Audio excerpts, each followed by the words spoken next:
Good afternoon, class. So yesterday, nahuman na nato the discussion all about the human development.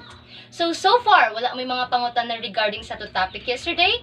So kung wala, now let's move on to our next topic, all about the stages of development and development task ni Sanchok. So, have you brought home a new puppy and watched it grow up? How did your dog grow as it got older?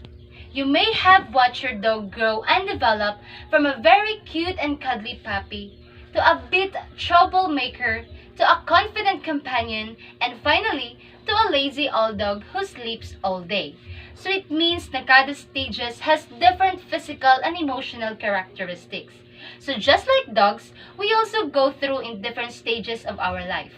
And for every stages, na jud siya expected nga development task.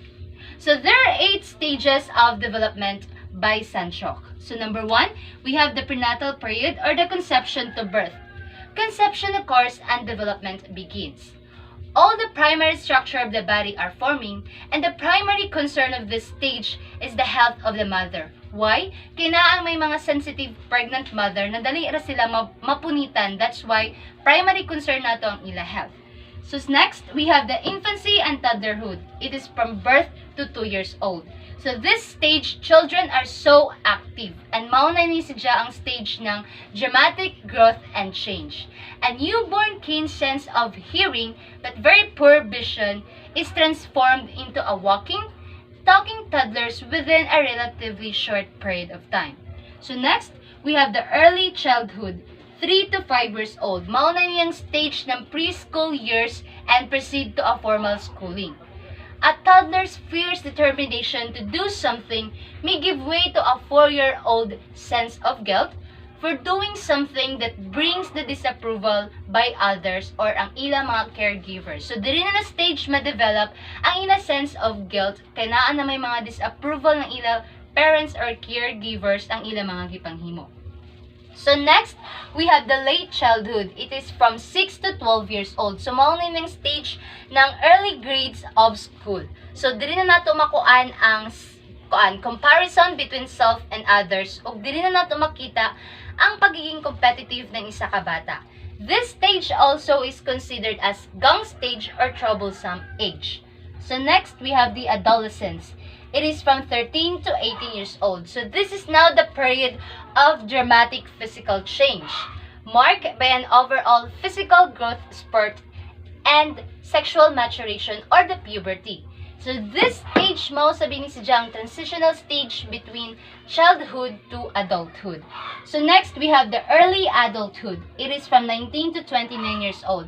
So this is now the time when we are at our physiological peak but are most at risk for involvement for violent crimes and substance abuse. Diri na sa stage, focus na kita na sa the future kung who and what we are 10 years from now. Love and work is the primary concern of this stage of our life. So next, we have the middle adulthood. It is from 30 to 60 years old.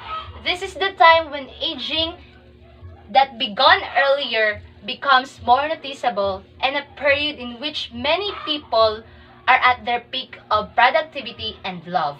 So, diri na sa stage, they're able to handle their problems well and find solutions for it. So, last but not the least, we have late adulthood.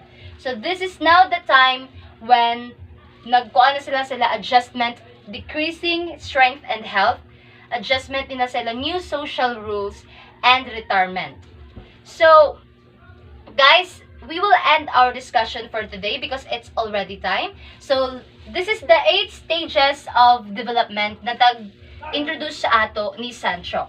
So, tomorrow, we will continue our discussion about the differences between the Sanchok developmental stages and Ken Havinghurst. But before we will start our discussion tomorrow, mag-quiz anay ako all about the stages of development ni Sanchok.